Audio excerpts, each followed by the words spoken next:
Escape room staff, what shocking acts have you witnessed? I work at this escape room, right? And you won't believe what happened the other day.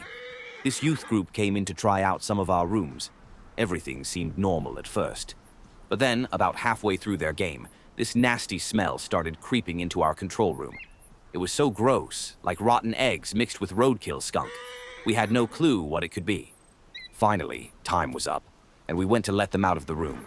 And that's when we saw it. They had built a little makeshift tent in the corner. Curious, I peeked inside. And oh, my God. There were 2 giant piles of poop right there in our escape room. We were totally shocked. I mean, who does that? So we confronted the adults with the group, like, care to explain the giant turds in our room? But they played dumb, saying, "What? That wasn't us. We thought you put that there as part of the game." Yeah, right. The kid who dropped the stinky presents even had brown streaks running down the back of his pants. Busted. Our managers ended up calling the group, and they finally fessed up. While they got slapped with a major cleaning fee, guess who got to spend the day disinfecting the poop palace? Yours truly. I swear, the stuff I've seen working here. Never a dull moment in the glamorous escape room biz. But hey, it definitely keeps things interesting. And I've got one heck of a story to tell at parties now. Talk about an escape room experience they'll never forget, and neither will I. Story 2.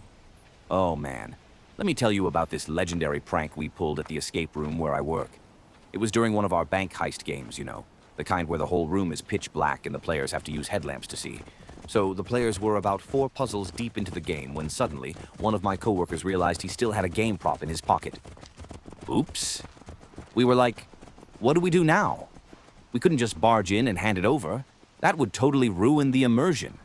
That's when we had a stroke of genius. We decided to have my coworker pretend to be a security guard and sneak into the room. Over the intercom, we announced in a super serious voice, "Attention! It looks like a security guard is heading your way. Find a place to hide, quick!" The players totally bought it. They scrambled around the room, desperately trying to find a spot to conceal themselves. It was hilarious to watch on the cameras. One guy was so freaked out he just plastered himself against the wall like a starfish, hoping he wouldn't be noticed. Meanwhile, our security guard calmly strolled into the room, flashlight in hand. He surveyed the area, muttering loud enough for the players to hear. Everything seems to be in order here." Then he nonchalantly placed the missing item on the desk and walked out like nothing had happened. The best part? The players had no idea it was all a setup. They thought it was just part of the game. Afterwards, they kept raving about how intense and realistic that part felt. Little did they know it was just us thinking on our feet and having a bit of fun. It was hands down one of the most epic moments in my escape room career. We totally fooled them, and it's a memory I'll always cherish. Just goes to show, sometimes the best plot twists come from the most unexpected places. Before delving into the next regrettable recap, please remember to like and subscribe if you'd like us to create more of this content. Thank you. Story 3. Oh boy, do I have a story for you. So, my friends and I decided to try out this escape room where they handcuff you to the wall and you have to find the key to unlock yourself. Sounds pretty straightforward, right? Well, not for us. We managed to free everyone except for one of my friends. No matter how hard we tried, the key just wouldn't work on her cuffs. We were stumped. For some reason, we got it into our heads that there must be another key hidden somewhere in the room, specifically for her. So, we just left her there, chained to the wall like a forgotten prisoner, while we ran around searching for this imaginary key. 20 minutes went by and she was still stuck. We were starting to feel a little bad, but hey, we thought it was all part of the challenge. Turns out, we were very wrong. Her handcuffs were actually broken, and we were supposed to have freed her ages ago. Finally, we gave up and called for help. The escape room employees came rushing in, probably wondering what kind of weirdos they had on their hands. They took one look at our friend, still attached to the wall, and their jaws nearly hit the floor. They were like, "Why on earth did you leave her there for so long?" We sheepishly explained our theory about the second key, and they just shook their heads in disbelief. They had to pause the game and bring in bolt cutters to get her out. Talk about feeling silly. Looking back, I can only imagine what the employees must have thought of us. There we were, a group of adults, content to leave our friend shackled to the wall for nearly half an hour, all because we convinced ourselves it was part of the game. I bet they had a good laugh about it in the break room later. In the end, we all had a good chuckle about the whole misadventure. It definitely made for a memorable escape room experience, even if it wasn't quite the one we had in mind. And hey, at least we can say we're really committed to the game, right? Although I'm pretty sure my friend who was left hanging would beg to differ. Story 4. Okay, let me tell you about the craziest thing I've ever heard someone do in an escape room. So, I was getting ready to tackle this room with my family, right? And as the worker is going over the rules, they suddenly drop this bombshell. Oh, and by the way, please don't lick the light bulbs. I'm sorry. What? Don't lick the light bulbs? Who in their right mind would even think to do that? Apparently, some dude actually believed that if he gave the bulb a good old-fashioned tongue bath, it would magically reveal the answer to the puzzle. I mean, come on. So, picture this.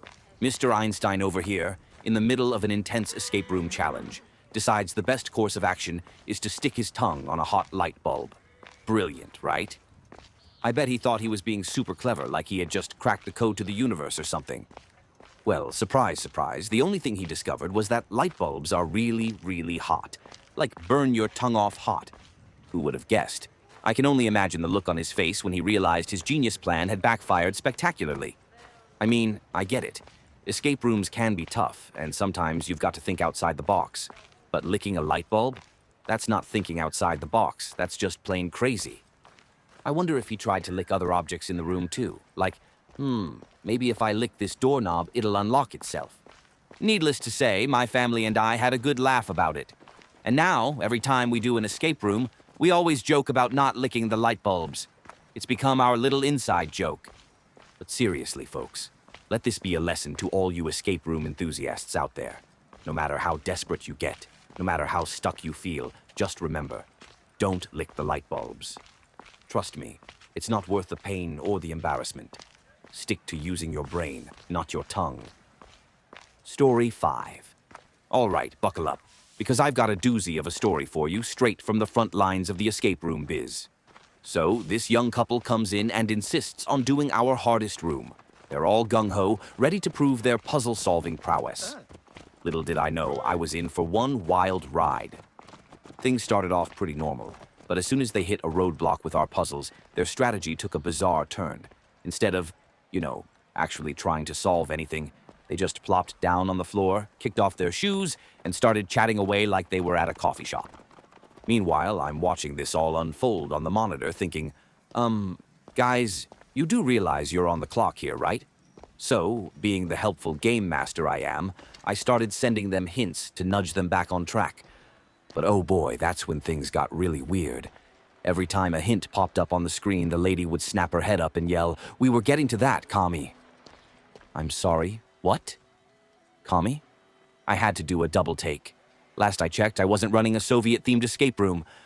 It didn't matter what kind of hint I sent either. The woman could pick up a bright red clue that was clearly meant for the pyramid puzzle, stare at it blankly, then toss it aside. And as soon as I'd type, "Hey, that red paper goes with the pyramid," she'd fire back with, "Back off, Kami."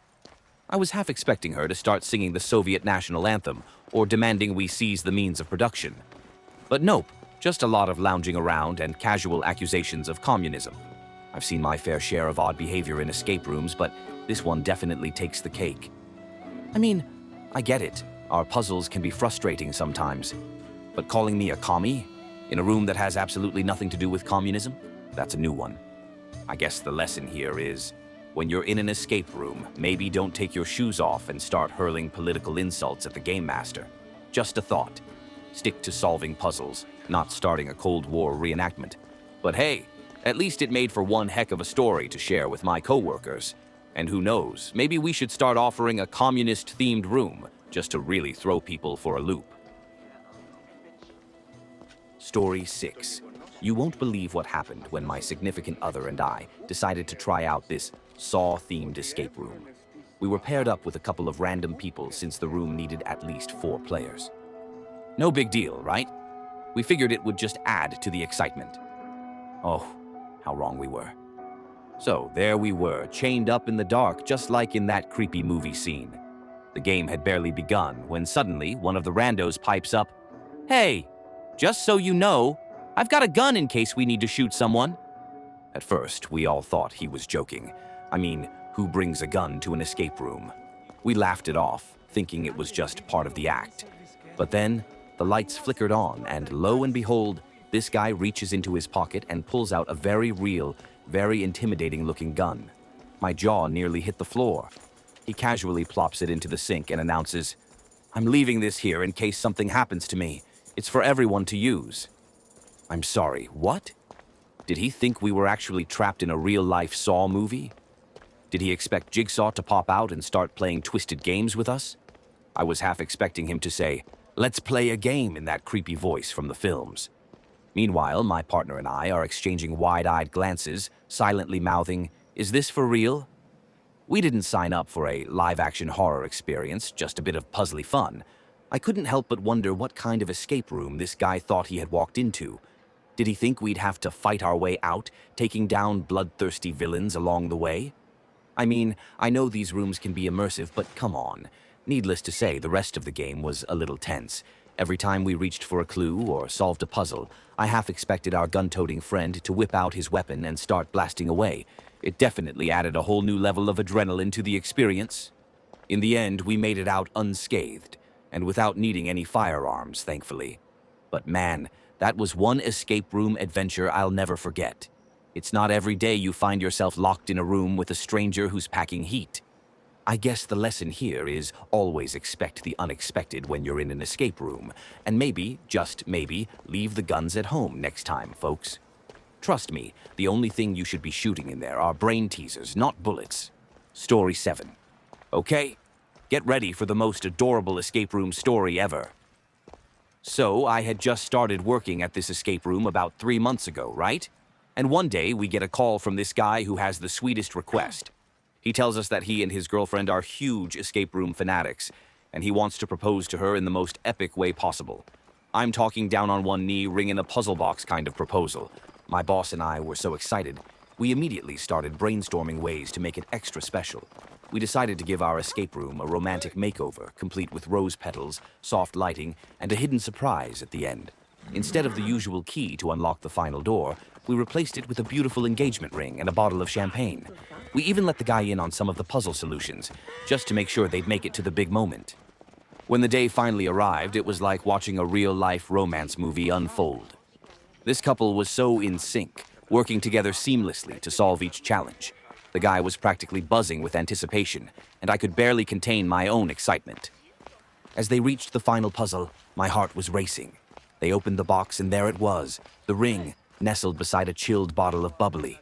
The look on their faces was priceless. The guy dropped to one knee, and with tears in his eyes, he asked his girlfriend to marry him. She was so surprised and overjoyed, she could barely get the word yes out through her own tears. And let me tell you, my boss and I were a blubbering mess in the control room. Afterwards, the newly engaged couple hung out with us for a bit, gushing about the proposal and their love for each other. It was such a special moment to be a part of, and it really drove home why I love this job so much. I mean, sure, most days we're just watching people solve puzzles and crack codes. But every once in a while, we get to play a small role in something truly magical, like helping a couple start their happily ever after. That evening will always hold a special place in my heart. It's a reminder that escape rooms aren't just about the thrill of the game. They can also be a backdrop for some of life's most precious moments. And who knows, maybe one day, that couple will come back with their kids and tell them, "This is where Mommy and Daddy got engaged, in the middle of an escape room." Now that's a family story for the ages. Story 8. All right, so I've got this friend from school, right? His family runs an escape room business. And man, the stories he tells me are wild. According to him, the craziest thing people do is try to steal stuff from the room. Like, they'll see a cool-looking prop or something, and even though it's obviously nailed down or attached to the wall, they'll still give it their best shot to yank it free. I mean, come on, guys. It's an escape room, not a flea market. You can't just go around trying to swipe everything that catches your eye. Those props are there for a reason, to help create the whole experience.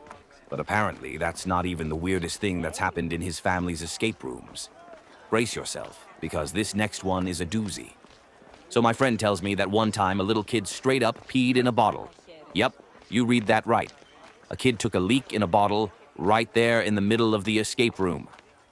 I can only imagine the look on the staff's faces when they discovered that lovely surprise. I bet they were like, guys, I don't think this is the kind of liquid courage we had in mind for solving puzzles. I mean, I get it. When you gotta go, you gotta go. But in a bottle? In the middle of an escape room?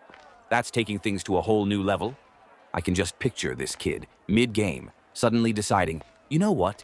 I don't have time for a bathroom break. I'm gonna show my dedication to this escape room by peeing in a bottle. That'll prove I'm a true puzzle-solving champion.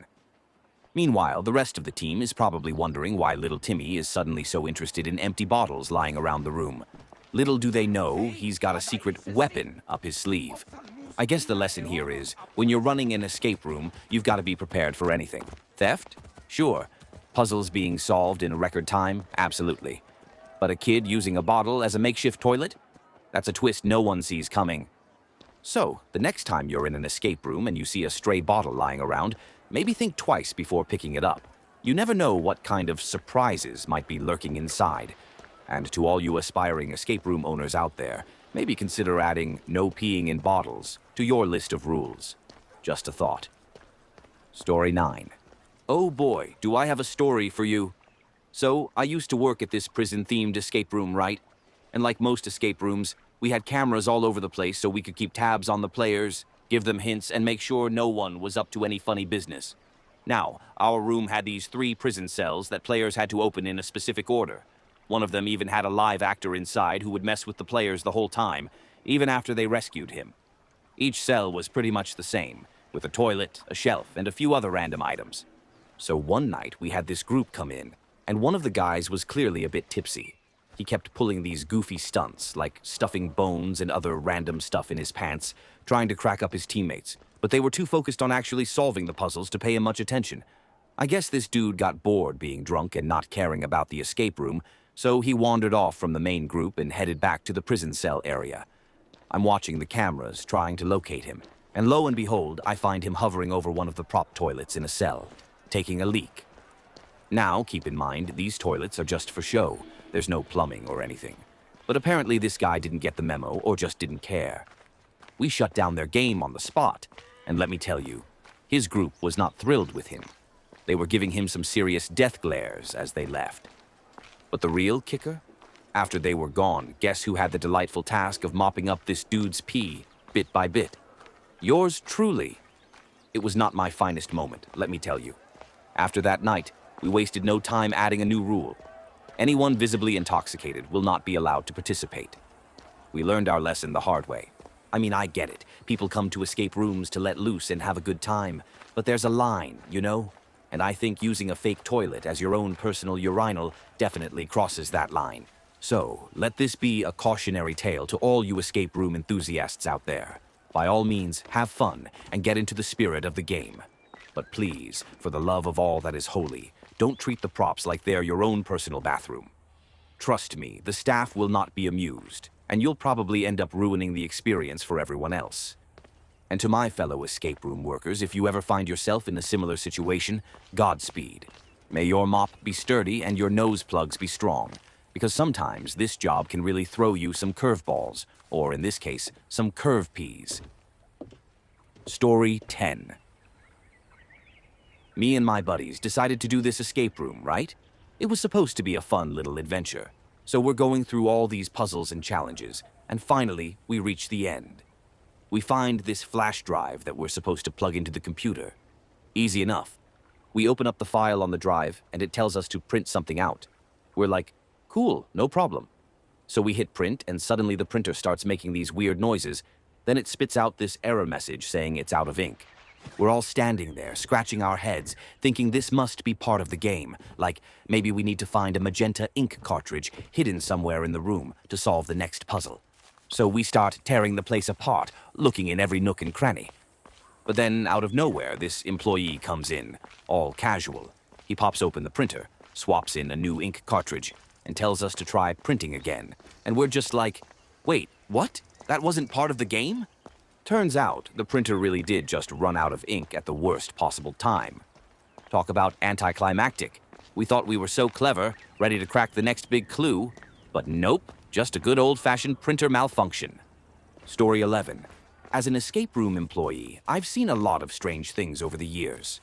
I've had around 150 groups come through my room, and the weirdest ones are the ones where people solve the main puzzle but just don't leave the room.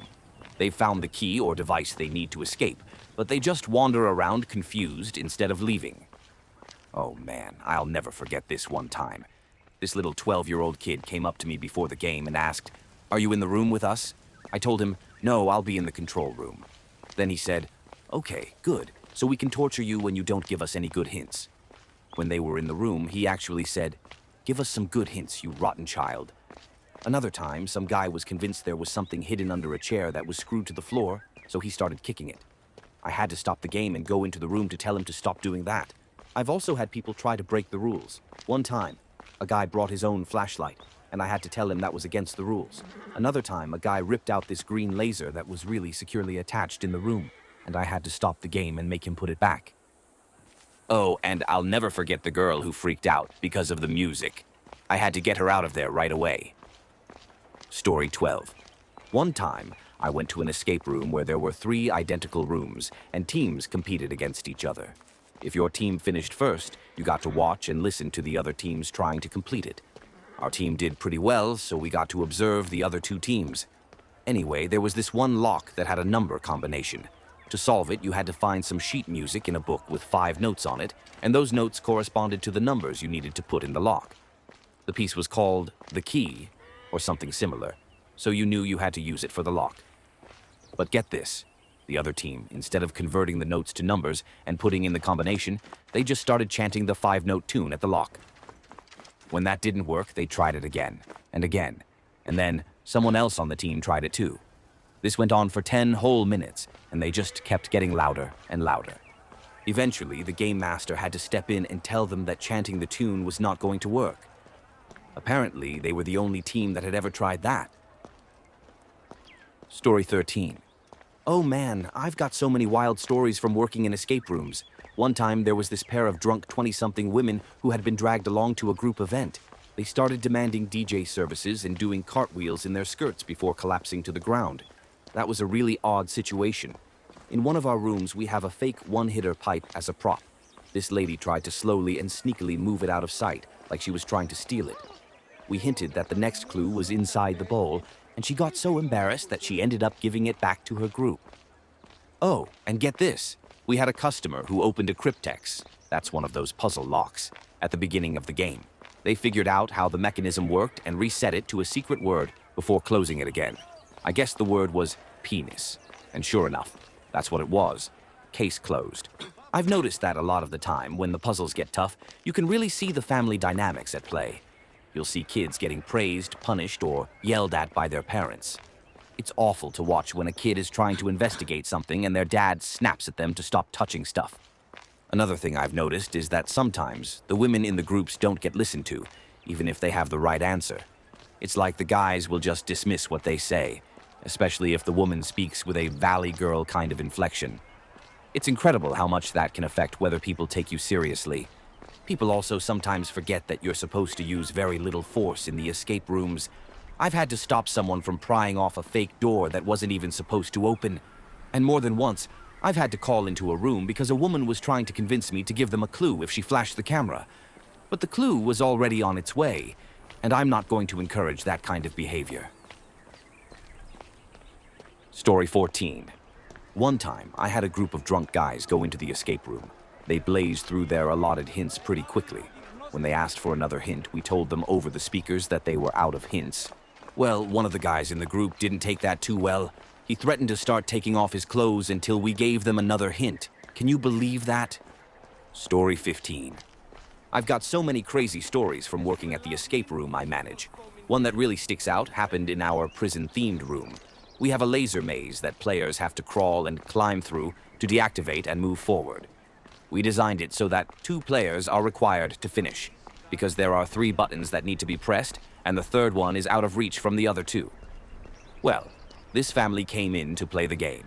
It was a younger boy, a very fit young woman in her 20s, their parents, and their grandfather who had to use those forearm crutches.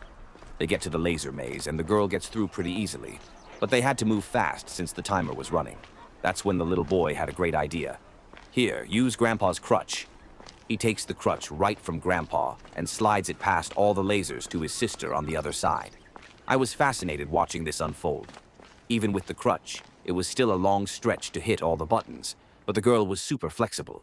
She planted one foot on the floor, stuck the other foot out to press the far button, used one hand for the middle button, and reached the last one with the crutch. That family was so proud when they finished the room. The girl was boasting about her daily yoga, and she almost convinced me to sign up too because her solution was so impressive. It was definitely one of the most creative and weird successful puzzle solutions I've seen in my years working here. Story 16. One thing I've noticed about escape rooms is that they often don't explicitly state there's a limit on the number of hints teams can receive. The assumption seems to be that if some groups need more guidance than others, that's fine. After all, the main goal is for everyone to have an enjoyable, challenging experience, not to penalize people for needing a bit more help. Escape rooms are supposed to be fun, not a test of pure puzzle-solving ability. However, you raise a fair point about potential conflicts when escape rooms offer rewards for fast completion times. In those cases, unlimited hints could give some teams an unfair advantage if they're able to finish much quicker by relying heavily on hints. The best approach is probably for escape room operators to find a balanced middle ground. Hints should be readily available for those who need them, but perhaps with some reasonable limits or escalating costs. That way, everyone can get the support they require while still preserving a sense of achievement for the faster, more self-reliant teams. The key is creating an environment that's engaging and accommodating for all skill levels, without letting the competitive element overshadow the core purpose of the escape room experience: to have a memorable, satisfying adventure. Story 17. Working at an escape room, you definitely have to be prepared for all sorts of unexpected and inappropriate behavior from customers. It's smart that you learn to give very clear warnings up front about unacceptable actions like breaking things, assaulting actors, or any kind of sexual harassment. The fact that you even had to deal with guys harassing the zombie actor is just mind-blowing to me. But perhaps the most fascinating phenomenon you observed was how personality dynamics can completely overshadow logic and reason within these escape room teams. You watched as shy, less confident people who were on the right track got steamrolled by the loudest, most charismatic members of the group. It's a depressing testament to how the cult of personality can derail even the most reasonable problem-solving. It really does feel like a microcosm of broader group dynamics at play. The confident, assertive voices end up dominating, even when they're ignoring good evidence or sound strategies from their more reserved teammates. It's a sobering reminder of how easily rationality can be subjugated by sheer force of personality. Escape rooms may be designed as fun, collaborative challenges, but they also seem to bring out some of the more unsavory aspects of human nature. Operators have to be vigilant in setting clear expectations and boundaries, while also navigating the complex interpersonal tensions that can arise. Your experiences provide a valuable window into that fascinating and sometimes disturbing dynamic. Story 18. My buddy had a stroke of luck during our escape room adventure. He managed to guess the combination for one of the final locks. This gave us the last clue we needed to solve the room. The only problem? We hadn't actually found the other required clues yet, so we ended up solving the escape room completely out of order, working backwards from the final solution. When the room administrator came in and saw what we'd done, all they could say was, "What the fuck did you guys do?" I can only imagine the look of bewilderment on their face. Here we were, having cracked the code and unlocked the final step, but with no idea how we actually got there. We had essentially solved the puzzle in reverse order. It just goes to show you that even when the odds seem stacked against you, a little bit of luck, and perhaps some creative problem-solving, can lead to some unexpected outcomes. I'm sure the administrator had never seen an escape room conquered quite like that before. Story 19. We did an escape room with a space station theme, and we got paired up with a mom and her adult sons. The sons seemed to be doing all right, but the mom was totally clueless. There was this prop fire extinguisher hanging on the wall, and for some reason, the mom was completely convinced it had to be important for solving the puzzle. So, for the entire hour we were in the room, she just wandered around aimlessly, carrying this fire extinguisher around with her. No matter what the rest of us tried to do, she would not let go of that darn fire extinguisher. She was so sure it was the key to cracking the case, even though it was just a decorative prop with no actual function. I guess when you get really focused on one thing, it can be hard to see the bigger picture. That mom was so fixated on the fire extinguisher that she completely missed all the other clues and puzzles we were trying to solve. It was kind of funny, but also really frustrating for the rest of the team. By the time we finally got out of that room, I think we were all a little bit exhausted from dealing with the mom and her obsession with that useless fire extinguisher. Story 20. My husband and I absolutely love doing escape rooms, and we were really excited to bring our family along to try out this super cool nuclear explosion-themed room in Chattanooga, Tennessee. When we finally got out of the room, the operator was cracking up laughing. Apparently, at one point during the game, my husband had gotten a little too enthusiastic in his quest to find keys or clues. He ended up picking up our 8-year-old nephew by the ankles and shoving him into some barrels. I had no idea he was doing that the whole time. I guess the operator thought it was just the funniest thing to watch unfold. I'm just glad nobody got hurt. My husband can get a little carried away sometimes when he's really into solving the puzzles. Even though our family antics gave the operator a good laugh, we still had a ton of fun doing the escape room together. It's such a great way to bond and work as a team, even if it means getting a little silly and over the top in the process. As long as everyone's safe and having a good time, that's what really matters. Story 21. It was supposed to be a fun Friday night at the local escape room with my friends. Little did we know it was about to turn into one of the most bizarre and unforgettable experiences of our lives. As soon as we stepped into the room, one of my friends started acting strangely. He kept taking his shirt off over and over again, 4 times to be exact. We were all a bit confused, but we tried to stay focused on the task at hand. The real craziness started when we began solving the clues. We were supposed to find the word Waterloo and use that to figure out the year 1815, which was the key to escaping the room. But instead of Waterloo, we ended up with the word Eaterloy. At first, we were stumped. How could we be so far off? But then, one of us had a brilliant idea. What if it was an anagram? We quickly used a word scrambler and discovered the word aerolite. Checking the dictionary, we learned that aerolite was invented in 1815. Feeling confident, we proudly told the employee how we had cracked the code.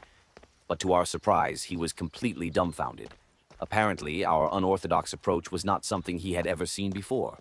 To this day, we're still not sure what the actual odds were of solving the puzzle that way. But one thing's for sure, it made for one heck of a memorable escape room adventure. Who knows, maybe our creative thinking will become the new standard for solving these types of challenges. All I know is I'll never forget the look on that employee's face when we told him our solution. Story 22. When my friends and I stumbled into the pirate-themed escape room, we knew we were in for an adventure. The room was filled with all the classic pirate trappings, treasures scattered on the floor, a cannon, a squawking parrot, and maps strewn about. But the most curious thing was the piano sitting in the corner. One of my friends, clearly a budding musician, couldn't resist the temptation. "Oh, cool! I bet I can play some backing music for us," he exclaimed, and before we could stop him, he launched into a rousing rendition of the Pirates of the Caribbean theme.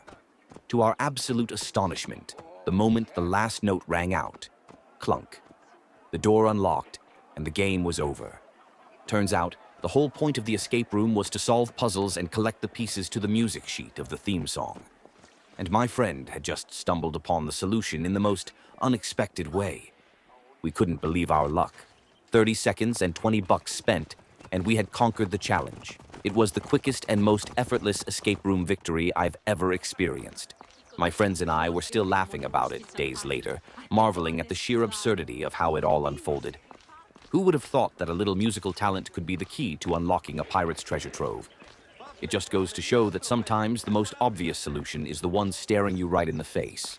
And in this case, it was a pianist with a knack for recognizing a familiar tune. A truly unforgettable escape room experience, that's for sure. Story 23. As an employee at the local escape room, I've seen my fair share of bizarre and hilarious occurrences, but nothing could have prepared me for the antics of the group that came in that fateful day. They were clearly under the influence of something, but they weren't being disruptive, so we figured we'd just give them the standard briefing and send them on their way. Little did we know what was about to unfold. The room they were assigned had a small, rather unappetizing-looking fountain. The water was murky, brown-yellow, and downright muddy. Not exactly the kind of thing you'd want to take a sip of. But one of the group members had a different idea. At one point, he announced that he was thirsty, and without hesitation, stuck his mouth right onto the fountain stream and took a huge gulp of the filthy water. We were all stunned, unsure whether to laugh or be horrified. We quickly told him that drinking the shit water, as he so eloquently put it, wasn't part of the puzzle. But that didn't deter him. To our absolute amazement, he proceeded to do the same thing 4 more times, draining the entire small fountain, which was probably about a gallon of that disgusting mud water. We couldn't believe our eyes. That incident still stands out as the worst thing I've ever witnessed during an escape room session. I've seen some pretty strange things, but this guy's willingness to chug down that filthy fountain water just takes the cake. It's the kind of story that leaves you shaking your head in disbelief, wondering how someone could do that and be completely unfazed by it. I guess when you're in that altered state of mind, normal inhibitions just go out the window. But still, I have to hand it to him. That takes some serious commitment and a cast-iron stomach. It's just not the kind of thing you expect to see when you're running an escape room adventure. Story 24. Working at an escape room certainly comes with its fair share of unexpected and amusing encounters. But the best part about my old job had to be the fact that our location was right next door to a, shall we say, special kind of establishment. It was a constant source of entertainment, watching people stumble to our door, clearly a bit disoriented, and ask the fateful question, "Hey, how much?" That's when I jump into my most polished customer service voice and respond, "Well, it depends on how many people you bring. It's $40 each if you're a group of 2, and it goes down to $32 each if you're a group of 8. We usually recommend groups of 4 to 6 people. That seems to be the sweet spot." The looks of pure horror on their faces were absolutely priceless. You could see the realization dawn on them as they slowly registered that they had wandered into the wrong kind of business. It was all I could do to hold back my laughter. I mean, come on, who mistakes an escape room for a brothel? The level of disorientation and inebriation required to pull that off is truly impressive. But that's the beauty of working in this industry. You never know what kind of wild and wacky situations you're going to encounter. Sure, people do plenty of dumb stuff inside the escape rooms themselves, but that's all part of the fun. The real entertainment, at least for me, was always watching those poor souls who stumbled through our doors, looking for a completely different kind of adventure. The expressions on their faces were worth their weight in gold. I have to hand it to those unintentional visitors, though. They certainly made my day a whole lot more interesting. It's not every day you get to play the role of an impromptu brothel consultant. I'll never forget those moments and the endless laughter they brought. Story 25. Designing a one-off escape room for a university event was exciting, but it also came with its fair share of unexpected challenges. And one particular incident still stands out in my mind as a moment of pure panic. The room was set up, the puzzles were in place, and the participants were eager to dive in and start solving. But one guy, more determined than the rest, took his search for clues to the extreme. In his desperate quest to uncover every possible hint, he spotted a wooden casing around a radiator and immediately set to work trying to disassemble it. My heart sank as I watched him pry and tug at the casing, fully intent on exposing whatever secrets it might be hiding.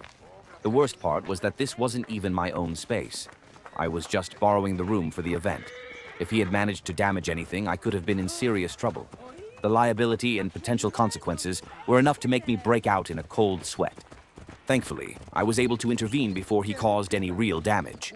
I quickly redirected his attention, explaining that the radiator casing wasn't part of the puzzle and that he should focus his efforts elsewhere. It was a close call, but I managed to avoid a potentially disastrous situation. Looking back, I can't help but marvel at the sheer determination of that participant.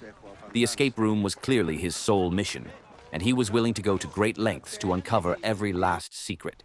It was both amusing and nerve-wracking to witness. In the end, it served as a valuable lesson for me.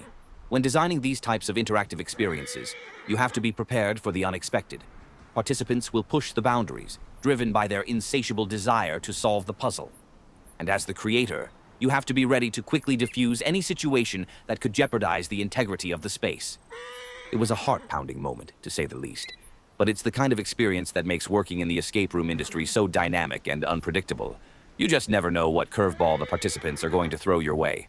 Story 26. Working at an escape room, I've seen my fair share of bizarre and downright disgusting customer behavior. But some incidents stand out above the rest, leaving me shaking my head in disbelief. One of the most common issues we face is people using the props in ways they were never intended. Far too many customers will take the flashlights, or torches as we call them, and stick them directly in their mouths. It's just so unsanitary and, frankly, quite revolting. But that's not the worst of it. We've also had customers who seem to forget that they're there to solve puzzles, not engage in, shall we say, more intimate activities. On more than one occasion, we've had couples in the room who start getting a bit too cozy, completely ignoring the task at hand. And then there was the time a particularly intoxicated individual just decided to relieve themselves in the corner of the room.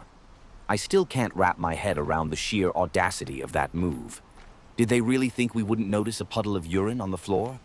But perhaps the most stomach-turning incident involved a woman who had been drinking a bit too much.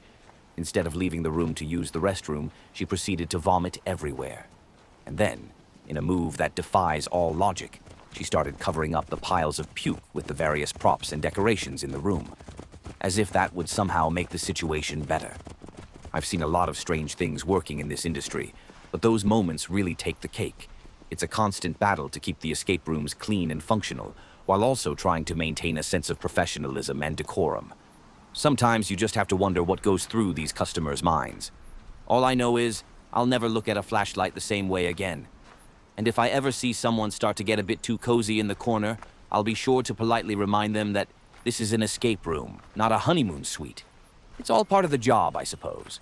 The good, the bad, and the downright disgusting. Story 27. Working at an escape room. I've seen all kinds of customers come through the doors, from the overly competitive to the downright zany. But one particular group truly stands out in my mind as a wonderfully heartwarming and hilarious experience. It's not uncommon for first-generation immigrant families to bring their parents along, even though the language barrier can sometimes make things tricky. The puzzles and wordplay often rely heavily on English, but the families seem to have just as much fun simply being together. This one group was no exception. They appeared to be of Asian descent, with the parents speaking sparingly in their native language and the children communicating in accented English. As the kids worked their way through the puzzles, the father silently followed along, dutifully taking notes in his trusty little notebook. When they finally emerged victorious from the escape room, I couldn't resist snapping a picture of the proud family. Little did I know, the real entertainment was yet to come. As we cleaned up the room after their departure, I came across the father's notebook. Flipping it open, I was greeted with the most unexpected and hilarious message. "What if we can't get out? Do we die in here?" I burst out laughing, realizing this man had a brilliant sense of humor hidden beneath his serious demeanor. But the best was yet to come. The next page read, "Day 56, our rations are running low. We fear for our lives. We are thinking of cannibalism."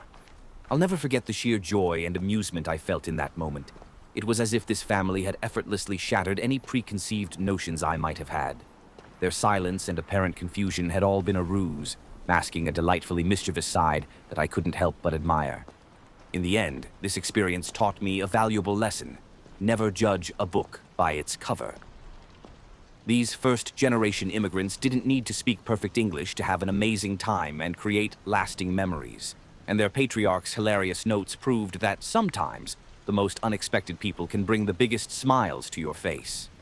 I may have walked in with some subconscious biases, but this family's heartwarming and hilarious adventure left me feeling like the real fool. It was a moment that I'll cherish for a long, long time. Story 28. As an escape room attendant, I've seen my fair share of interesting groups come through the doors, but one particular visit stands out in my mind as both perplexing and, in a strange way, kind of entertaining. This group of customers had clearly been indulging a bit before their arrival, but they seemed relatively harmless, so I decided to let them into the room and start the clock. What unfolded over the next hour was nothing short of bizarre. Instead of diligently working through the puzzles and challenges, the group just seemed to wander aimlessly around the space. At one point, they all just flopped down on the floor and started rolling around. It was as if they had completely forgotten the objective of the escape room. I'll admit, I was a bit baffled watching them. They weren't causing any damage, but they also weren't really doing anything to try and solve the puzzles. As far as I could tell, they didn't even manage to crack a single clue the entire time they were in there. When their time was up, I let them out, and to my surprise, they all claimed to have had a great time. I couldn't help but wonder, did they even remember any of it? Were they operating on some higher plane of existence that I simply couldn't comprehend? It was definitely one of the more unusual escape room experiences I've had.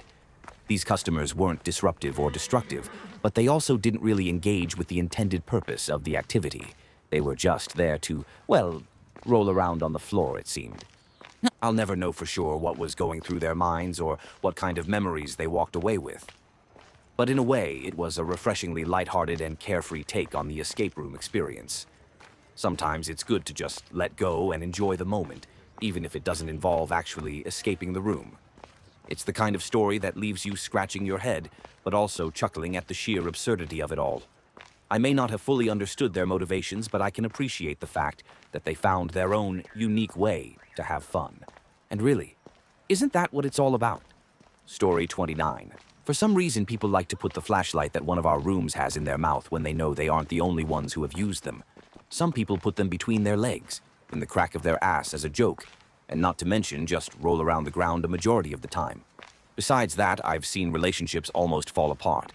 One couple insisted on going into our most challenging room, just the two of them, and we let them know this was probably not going to be a good idea or enjoyable for them, but they didn't really care. You could tell the guy wanted to impress the girl, but both of them were dumber than rocks. I had to sit for an entire hour watching them get literally nowhere through the first puzzle, arguing with each other, and then sitting in moments of awkward silence. I offered to give them help and said I would just tell them if they wanted at this point, but they refused. Also, people love to not listen to our disclosure we have to give before we send groups into rooms and kick in our air vents and break through our drywall and ceilings when we specifically say not to, and put tape that says, "Not a part of the game," in bright yellow colors. Here is the story reformatted to be more intriguing and engaging, while retaining the adult themes and content, and using an 8th grade vocabulary and sentence structure. Working at an escape room, I've seen some truly bizarre and downright unsanitary behavior from customers. It's as if they check their common sense at the door and revert to their inner middle schooler. One of the most prevalent issues we deal with is the flashlights. You'd think people would have the decency to not put something that multiple strangers have touched directly in their mouths. But no, we constantly catch them sticking the flashlights between their legs, or even worse, in the crack of their backsides. All in the name of a joke. And the floor rolling, that's a whole other level of strange. It's as if they forget they're supposed to be solving puzzles and escaping the room. Instead, they just flop down and start writhing around like a bunch of toddlers. But the real relationship drama is what really gets me. One time, a couple insisted on taking on our most challenging room, despite our warnings that it might not be the best idea. The guy was clearly trying to impress the girl, but they were both about as sharp as a bag of rocks. I had to sit there for a full hour, watching them argue and flounder their way through the first puzzle. It was like a bad rom-com unfolding right before my eyes. At one point, I offered to just tell them the answers, but they stubbornly refused. Talk about a recipe for disaster. And let's not forget the blatant disregard for our safety guidelines. Time and time again, customers will ignore our disclosure and start kicking in the air vents or punching through the drywall despite the bright yellow "not a part of the game" tape. It's like they think they're the first ones to discover those hidden secrets. Working in this industry, you really start to question the decision-making skills of the general public. But I guess that's part of the charm, the sheer unpredictability of the human psyche. You never know what kind of bizarre antics you're going to witness next. All I can say is, if you ever find yourself in an escape room, please, for the sake of the staff and your fellow participants, keep your mouth, your hands, and your body parts to yourself. Let's focus on the puzzles, shall we? Otherwise, you might just end up as the star of your own slapstick comedy routine. Story 30. You never know what kind of creative problem-solving techniques the participants are going to come up with. Some of them are downright ingenious, while others, well, let's just say they leave a bit to be desired. Take the time a group was trying to crack the code to a locked compartment. One of the members, a burly guy who clearly didn't have much patience, decided the puzzle solving wasn't worth his time. So what does he do? He tries to rip the compartment door off with his bare hands. I have to hand it to him. He almost succeeded. But thankfully, we were able to intervene before he could cause any serious damage. The look of bewilderment on his face when we told him that wasn't part of the game plan was priceless. And then there was the time a group found themselves handcuffed, unable to locate the key. The game master was doing their best to drop subtle hints, but these participants were not having it. In a moment of pure desperation, one of them decided the best course of action was to use their leg to knock over all the items on a nearby table. Needless to say, that group didn't make it out of the room. I'm not even sure they solved a single puzzle. But hey, at least they were thinking outside the box, right? Sort of. These kinds of incidents really highlight the vast spectrum of problem-solving skills that walk through our doors. Some customers are laser-focused, diligently working through each challenge. Others, well, they seem to operate on a different plane of existence entirely. I guess you could say it's all part of the unpredictable nature of the escape room experience. You never know what kind of creative or downright bizarre solutions the participants are going to come up with. All we can do is try to keep them and the room itself intact, while hopefully avoiding any serious structural damage. At the end of the day, it makes for some truly unforgettable memories. And who knows, maybe one day those rogue problem solvers will come back and put their unique skills to the test again. After all, you can't knock them for thinking outside the box, even if it's not exactly the box we had in mind. Story 40. As a former escape room employee, I've seen my fair share of creative problem solving. Some of it brilliant and some of it, well, let's just say it could have ended in disaster. One of the rooms I oversaw was based on an old Western bank heist. It was divided into two distinct sections: the customer area, where you'd normally enter a bank, and the banker area, which was separated by a wall-like fence, and therein lay the potential for trouble. You see, there was about a foot of empty space between the top of the fence and the ceiling. I can only imagine the gears turning in the participants' minds when they saw that. Sure enough, one member of the group piped up, "Can't we just climb the wall?" Immediately, I sprang into action, frantically dinging the TV screen where we send clues, trying to warn them, "Do not climb!" But here's the catch. This was a group made up of two separate bookings, so one half of the team saw my urgent message, while the other half remained blissfully unaware. In a matter of seconds, a man from the group climbed right over that wall, landing in the restricted banker area. I had no choice but to open the door, go in, and personally escort him back out. I have to admit I was steaming mad, but to their credit, the group apologized profusely afterwards, acknowledging that it could have been a real disaster if someone had gotten hurt. It's moments like these that really drive home the importance of following the rules and listening to the staff in an escape room. Sure, the temptation to find creative solutions is strong, but sometimes the safest path is the one that's clearly marked, and let's be honest, it's probably the one that won't land you in hot water with the employees. I'll never forget the look on that man's face as he sheepishly climbed back down. It was a stark reminder that even the most determined problem solvers need to keep safety and common sense at the forefront. After all, there's a reason we have those "do not" signs. And it's not just to make our jobs more difficult. In the end, I'm just grateful no one was injured. But you can bet I was extra vigilant after that incident, ready to swoop in and shut down any other daring attempts at scaling the walls. Sometimes the best solutions are the ones that keep both the participants and the room itself intact. Story 41. My coworker's experience at the local escape room is one that still has me chuckling to this day. As a serious guy from Boston, he's not exactly the type you'd expect to get caught up in such a hilarious predicament. But that's exactly what happened when he agreed to go with his wife and a few friends. As soon as they walked into the first room, my coworker couldn't help but notice a broom that seemed completely out of place. Without hesitation, he snatched it up, convinced that it must be an integral part of the puzzle. After all, why else would it be there? He carried that broom with him through the first and second rooms, stubbornly refusing to let it go. Even as his wife and friends were busy searching for clues, he was laser-focused on inspecting every inch of that seemingly innocuous cleaning tool. He checked the handle for markings, scrutinized the bristles. You name it. By the time they reached the third room, the group was well and truly stumped. The clock was ticking, and tensions were starting to rise. But my coworker remained undeterred, his attention fixed solely on the broom in his hands. He was convinced that the final clue was hidden somewhere in that unlikely object. As the time ran out, the group reluctantly emerged, defeated, and that's when the escape room staff erupted into laughter. Turns out, the broom was just a prop that someone had accidentally left behind. Nothing more, nothing less. I can only imagine the look of sheer embarrassment on my coworker's face as he realized the lengths he had gone to in order to solve a non-existent puzzle. But to his credit, he was able to find the humor in the situation later on. The next morning, as he recounted the tale to us at work, there was a twinkle in his eye. He may have been the butt of the joke in the moment, but he had turned it into a hilarious story that would live on. I guess sometimes the most memorable experiences come from the times when we're just a little too eager to crack the code. It's a reminder that even the most serious and methodical among us can get caught up in the thrill of the escape room challenge.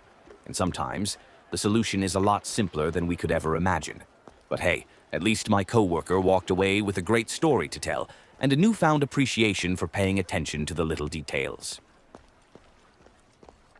Story 42. At our escape room, we ask customers to bring in a box to store their belongings while they play. One time, about halfway through a game, an older man got a bit too curious.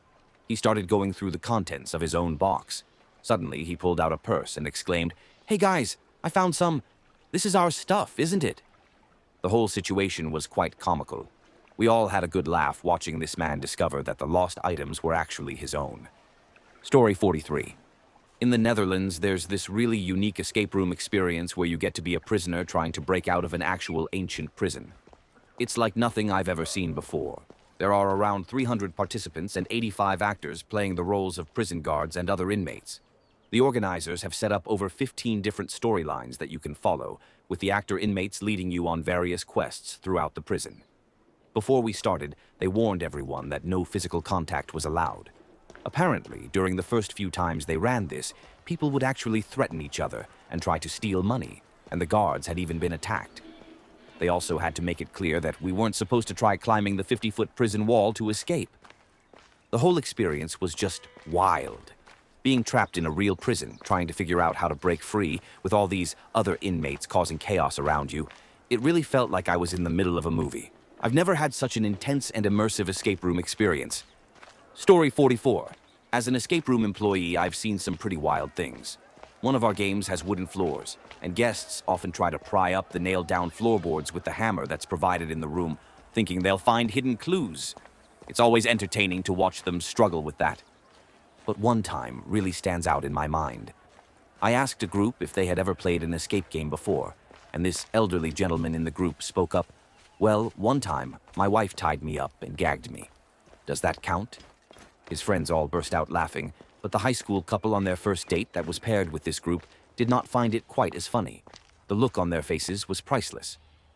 I have to hand it to that older gentleman, though. He definitely has a unique perspective on what counts as an escape room experience. Most people don't come in with that kind of, prior knowledge.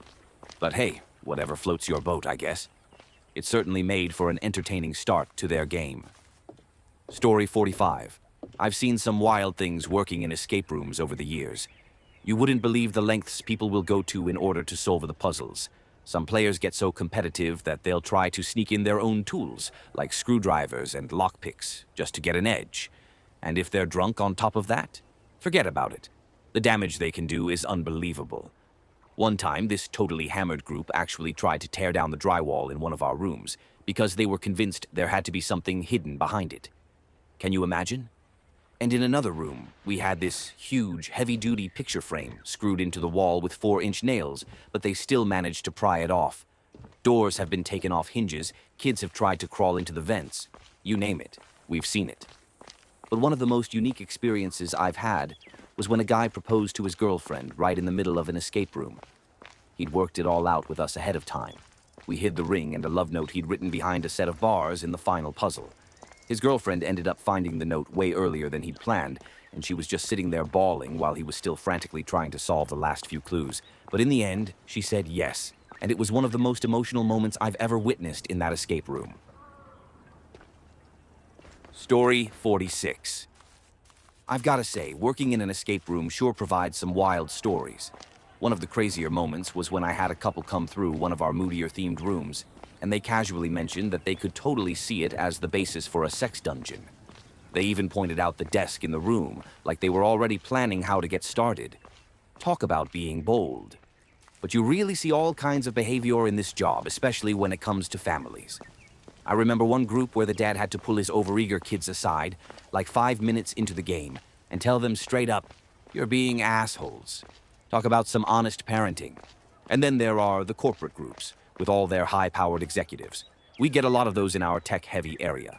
Just last week, we had this Fortune 500 CEO come through, and he actually walked up to my staff and started bragging about his 50,000 Instagram followers, trying to impress the college kids working the desk.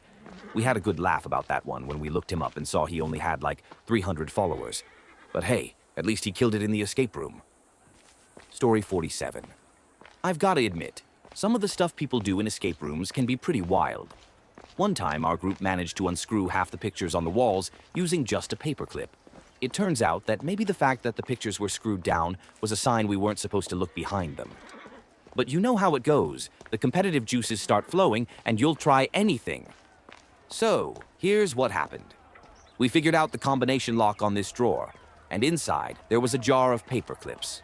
At first, we were like, do we have to pick another lock or something? But then one of us had the bright idea to use the paper clips to unscrew the pictures. Turns out, the actual purpose of the paper clips was to make a chain to dangle into a tube and pick up a key.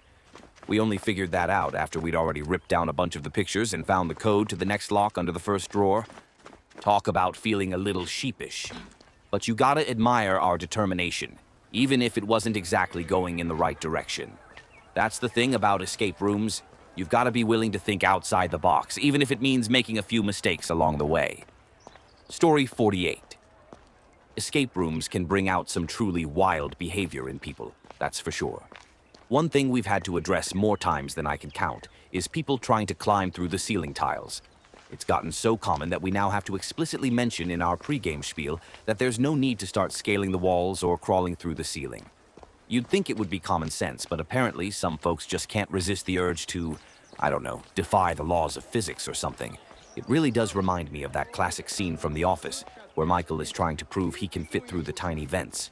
Except in our case, it's not just one overeager employee. It's group after group of paying customers who seem determined to take our rooms apart piece by piece. One time, my coworker had a real doozy on their hands.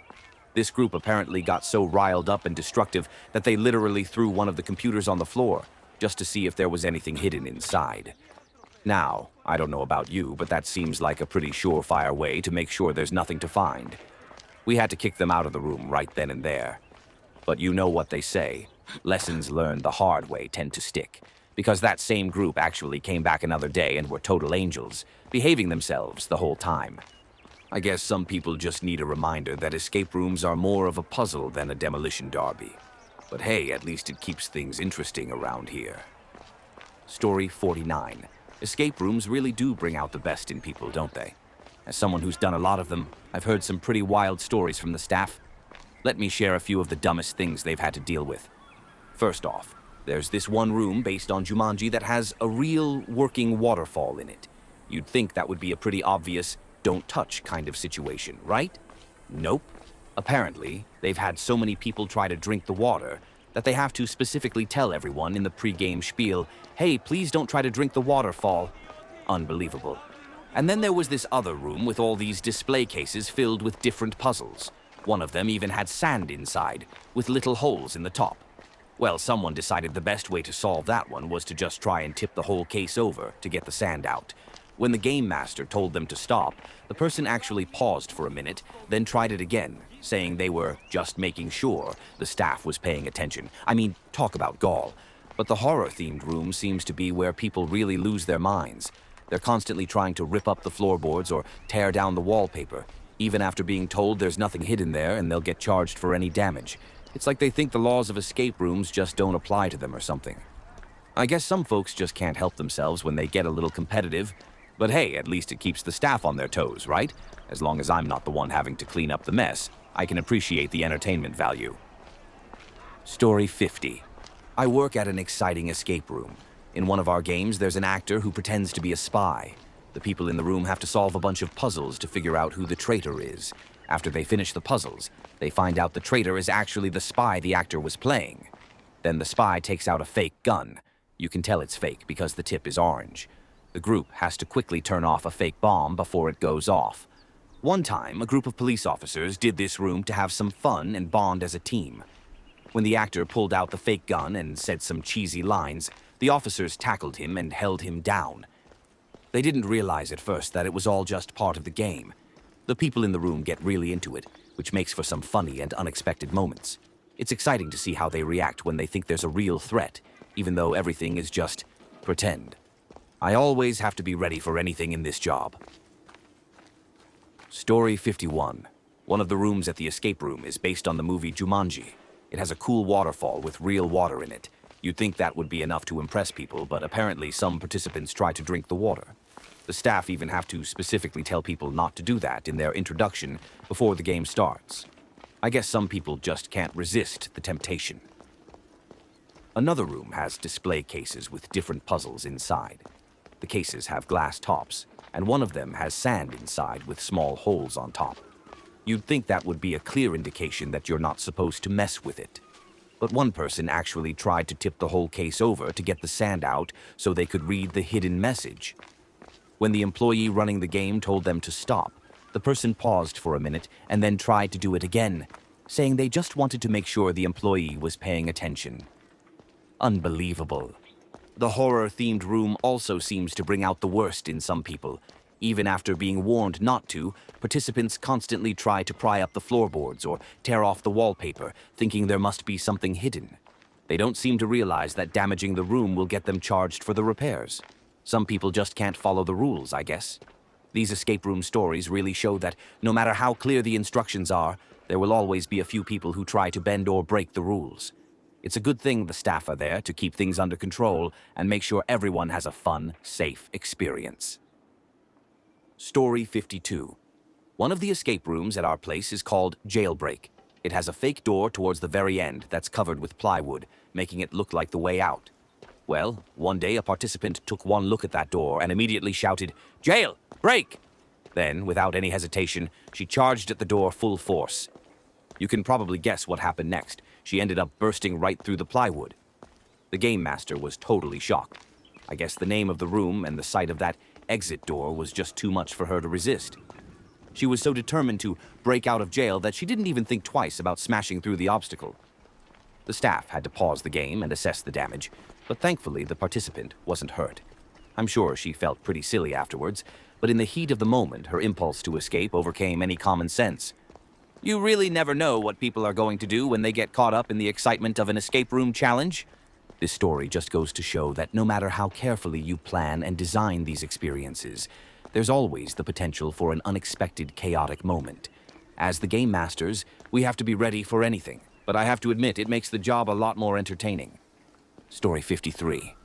I'm usually pretty laid back with the people who come to my escape room.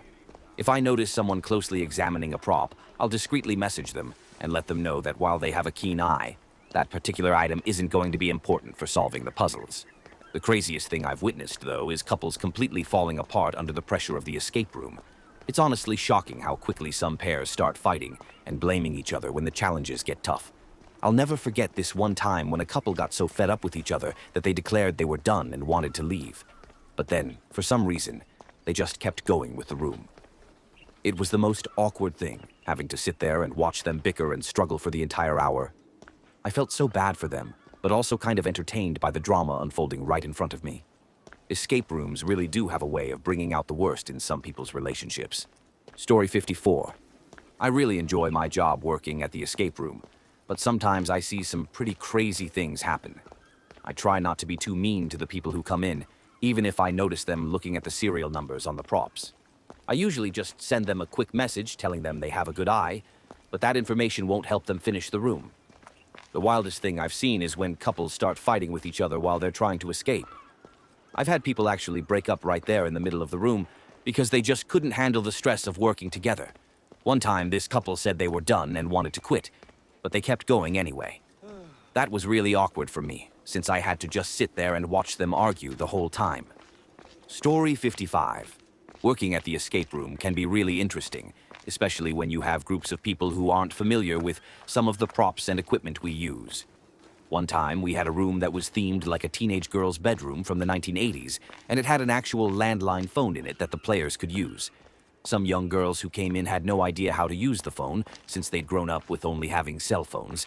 Their game master, who happened to be friends with them, had to explain to them how the old-school phone worked. That must have been pretty embarrassing for her. Another time, in that same 80s-themed room, the game master saw someone on the camera using a lighter. She immediately stopped the game and calmly asked the player why they had a lighter, since that wasn't allowed. The player sheepishly admitted that they were trying to light their farts on fire, which was definitely not the best idea in an escape room. The game master had to politely let them know that while it might be funny, that kind of behavior wasn't really appropriate for the space. Story 56. Let me tell you, the things I've seen working at the escape room can be absolutely wild sometimes.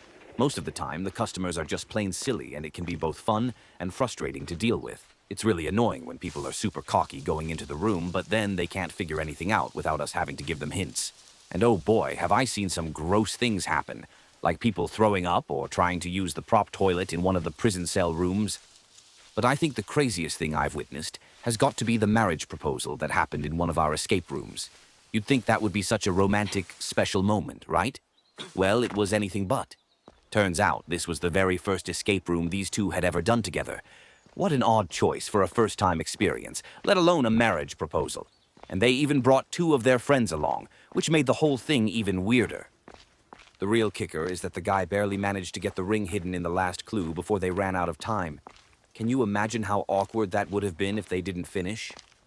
But it was still pretty awkward anyway, because when he finally popped the question, their friends just stood there with blank expressions. The guy was supposed to film the whole thing, but he forgot to, and the friend who was surprised by the proposal didn't even crack a smile. And to top it all off, the guy later admitted to everyone at the reception that he didn't really want to marry his girlfriend at the time, but she was pregnant, so he kind of felt forced into it. I was cringing so hard watching the whole thing unfold, knowing they were being watched and recorded by the escape room cameras. Talk about an absurd choice of venue for a proposal. Story 57. I was the one playing in the escape room that day. It was a horror-themed place with people dressed up in scary costumes, jumping out and scaring us, even wielding chainsaws. We were in a room that had an open jail cage, and we knew the next clue was inside that cage. It was pretty clear that cage was meant to scare anyone who went in, but I decided to just walk right in, and as soon as I did, the cage door slammed shut behind me. I grabbed the note that was the clue, and then I squeezed myself back out between the bars.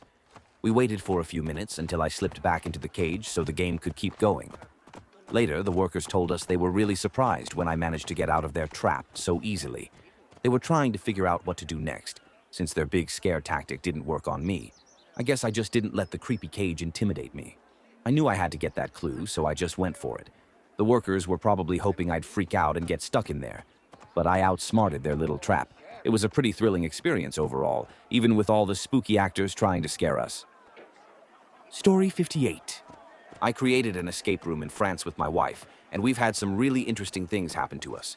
One of our rooms is set in 1979, where players have to sneak into the hideout of a gang of bank robbers to find something for the government. We have a time machine that's the starting point for all our stories, and in this case, we send time agents to help the government get back those important Cold War-era documents. We even had a really nice wedding proposal happen in one of our rooms. A guy hired us to help him find a stolen family heirloom, and it turned out to be the ring he planned to propose with. It was a great moment when he finally got to give that ring to his girlfriend. In another mission, the players have to search through a bunch of books to find the right information. We made the books seem really casual and normal to try to throw the players off.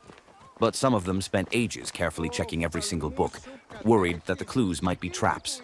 They were checking things like whether the page numbers were in order, and if any letters were circled. Even with lots of obvious clues, they just wouldn't stop searching, convinced there had to be some hidden information. Sometimes players get a little carried away and start breaking things to try to get information, even though we tell them not to. We've had people smash through ceilings, floors, and furniture, thinking they might find hidden clues. One person even told us, "It's okay, it's easy to fix," after they broke a cabinet door.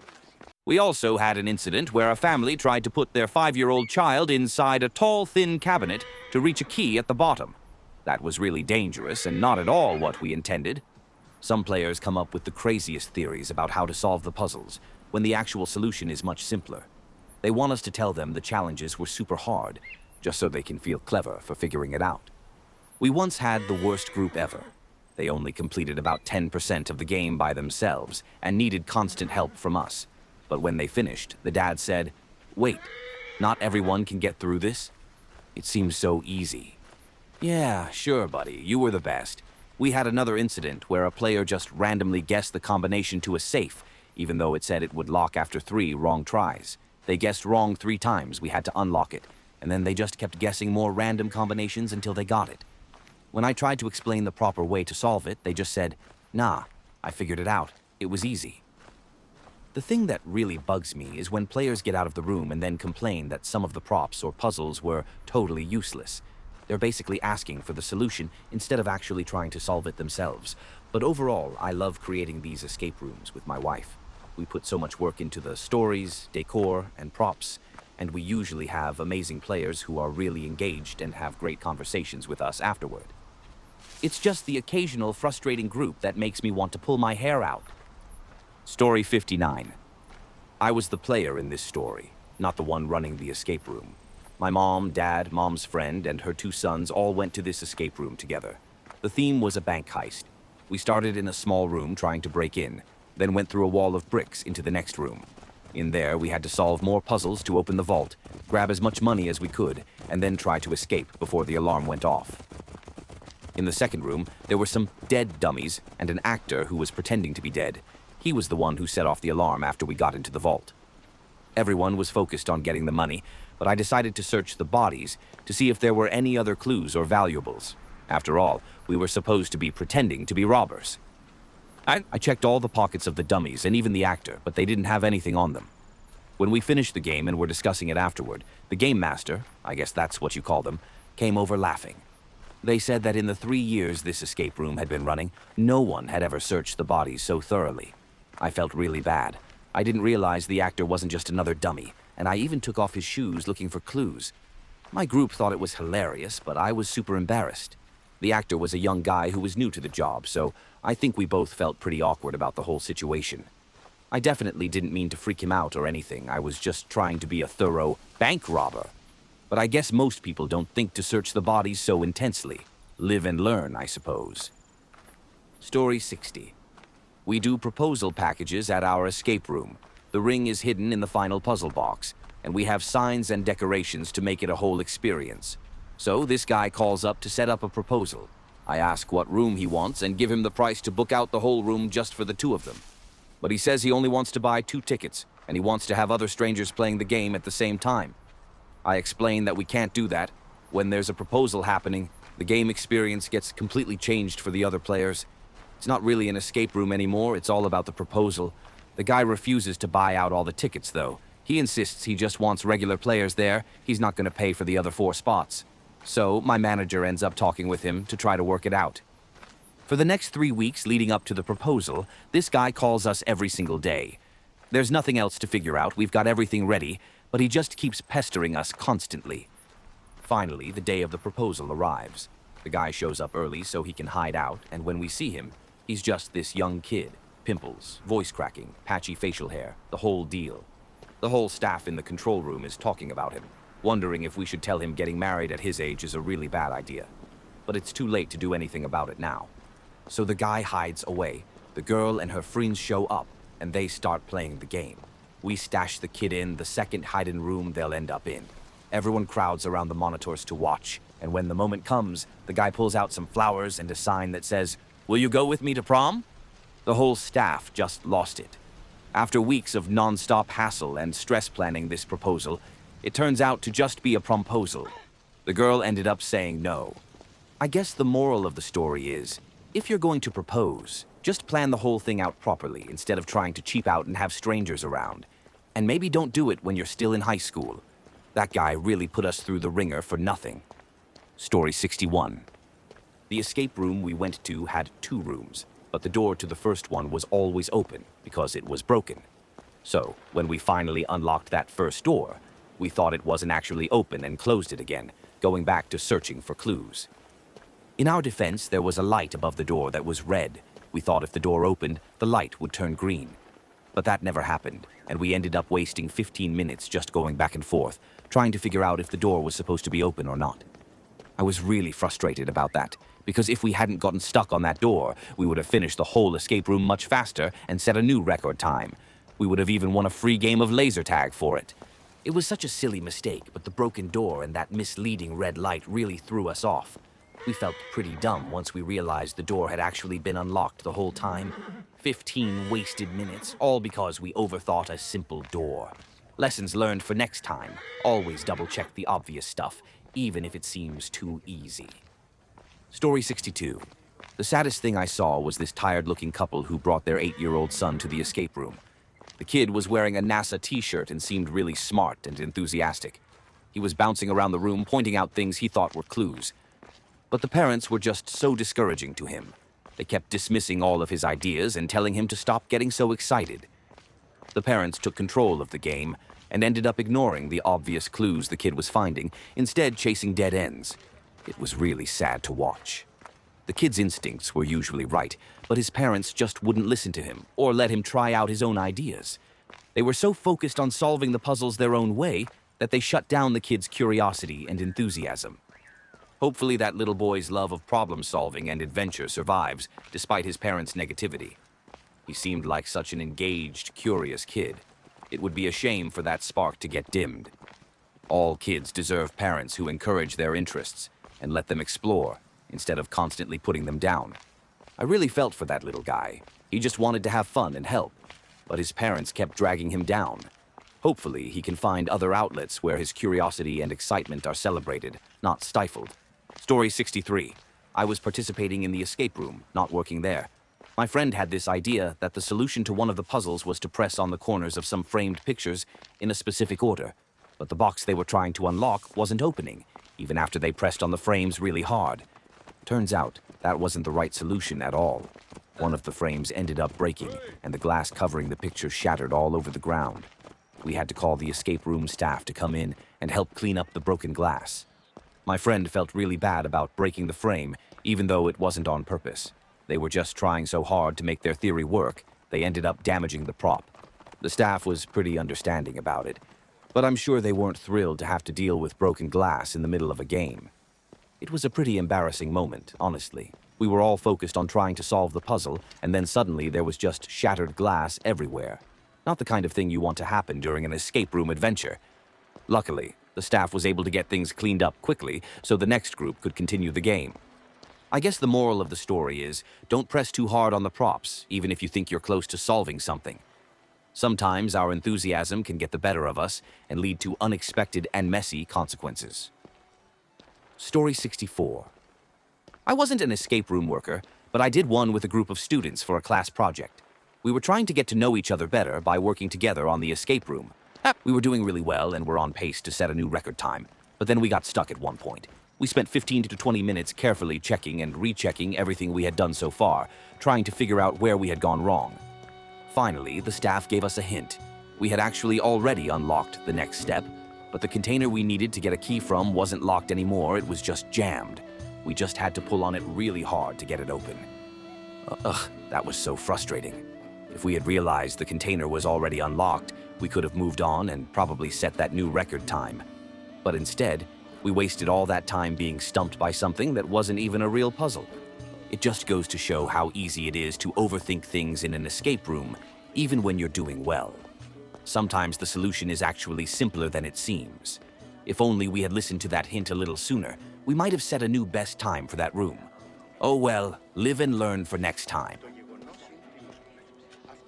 Story 65. I went to a horror-themed escape room once, but I wasn't an employee there. In this room, we had a certain amount of time to complete all the puzzles and challenges. If we didn't finish in time, one of the workers would come in dressed up to scare us and let us know we had lost. When we got to one of the rooms, we saw a shelf full of old VHS tapes. One of them was related to the escape room theme, so we put it in the player and got some helpful clues from it. But then, we got stuck on the next part. As we started running low on time, one of my friends had the idea to try playing the other VHS tapes too. Most of them were just blank, but suddenly one of the tapes started playing a really weird, glitchy kids movie that had nothing to do with the escape room at all. We started panicking because we couldn't stop the tape or take it out of the player. And then we heard the escape room worker who was watching us on the cameras start cracking up, laughing over the speaker in our room. This guy was howling with laughter at these 15-year-olds freaking out over this creepy little kids movie. I guess the worker felt kinda bad because he ended up giving us some extra time, probably just so he could see us mess up more. But that moment of him laughing at us was so embarrassing and funny at the same time. We must have looked so ridiculous, stuck in this horror-themed room watching this broken cartoon. Even though it was a high-stress situation, that worker's reaction made the whole experience a lot more memorable. It was a good lesson that sometimes you just have to go with the flow and not take everything too seriously, even in an intense escape room. Story 66. As an escape room enthusiast, I've definitely done some pretty absurd things trying to win. One time, my group of 6 was split up into 2 teams, and we had to escape from a jail cell and get to the next room. There was an electrical panel with jumper cables that we needed to use to complete a circuit and open the cell door. My team only had 2 of the 3 pieces we needed, so while the others were working on the puzzle, my ingenuity kicked in. I ended up finding something else to use to short out the circuit and open the door. The only problem was, we were all still trapped inside the jail cell when it opened. The staff member running the room came in and asked how we had managed that. When I explained, they said it was the first time anyone had ever tried that. We did end up escaping with a few minutes to spare, but not before we accidentally triggered the final clue early. I think the staff was probably relieved to see us go after all the chaos we caused. It was pretty ridiculous in hindsight, but in the moment I was just so determined to find a way out that I got a little too creative. Trying to outsmart the escape room designers can really lead you down some wacky paths. Even though we technically solved the puzzle, I'm sure the staff had a good laugh watching us accidentally open the door while still trapped inside. Sometimes the most absurd solutions end up being the most memorable parts of the experience. You just have to be willing to think outside the box, even if it means getting a little unconventional. Story 67. As an escape room enthusiast, my friends and I once did one with a zombie theme. The gimmick was that the zombie's reach would get longer every 5 minutes or so, and if he tagged you, you had to stay in the corner and could only give verbal hints to the others. Me and one of my other friends decided our best strategy would be to just dance really badly the whole time to distract the zombie. While we were keeping him entertained with our terrible moves, the rest of our friends were able to sneak around and steal the clues they needed. The zombie actor stayed totally in character the whole time, even as we were busting out the most awkward dance moves imaginable right in front of him. Apparently, the staff said no one had ever tried that tactic before. It was a pretty ridiculous solution, but it ended up working really well. The zombie was so amused by our antics that he didn't even come close to tagging any of us, and our friends were able to make a ton of progress on the puzzles while we had him distracted. I'm sure the staff got a big kick out of watching us flail around trying to dance our way through the zombie apocalypse. Sometimes the most absurd ideas end up being the most effective. You just have to be willing to get a little silly and think outside the box when you're trying to beat an escape room. Story 68. One of my friends did an escape room with a Halloween theme, where they started off locked in cages. The bars on the cages were pretty wide, so my friend just squeezed right through them and started letting everyone else out too. But then someone came on the loudspeaker and told him he had to get back in the cage and do it the right way. So he squeezed himself back into the cage, and they ended up winning the game anyway. I think that's kind of silly, though. If there's a solution that works, even if it's not the intended one, the escape room staff should just let the players go with it. As long as they're getting out, who cares how they do it? My friend's little trick of just slipping through the bars was pretty clever. It showed they were thinking outside the box and trying to find an unconventional way to solve the puzzle. Escape rooms are supposed to be about problem solving and using your ingenuity, so any valid solution should be fair game. The staff probably just wanted the players to follow the rules they had set up, but sometimes the most fun part of an escape room is finding loopholes or unexpected ways to beat the system. As long as no one's getting hurt, the staff should just go with the flow and let the players have their moment of triumph, even if it's not exactly how the room was meant to be solved. Story 69. I wasn't an employee at the escape room. I was just a participant. But one time I went with a group of friends, and one of them was convinced the clue they needed was hidden up in this light fixture that was about 10 feet off the ground. Instead of trying to find a safer way to check the light, this friend of mine decided to just grab the coat rack that was in the room, even though it wasn't part of the game, and start smashing it into the fixture. Of course, that ended up shattering the glass all over the floor. The staff immediately came in and told us we had to leave after that little incident. Thanks a lot, Jane. Her determination to check out that light fixture really backfired in a big way.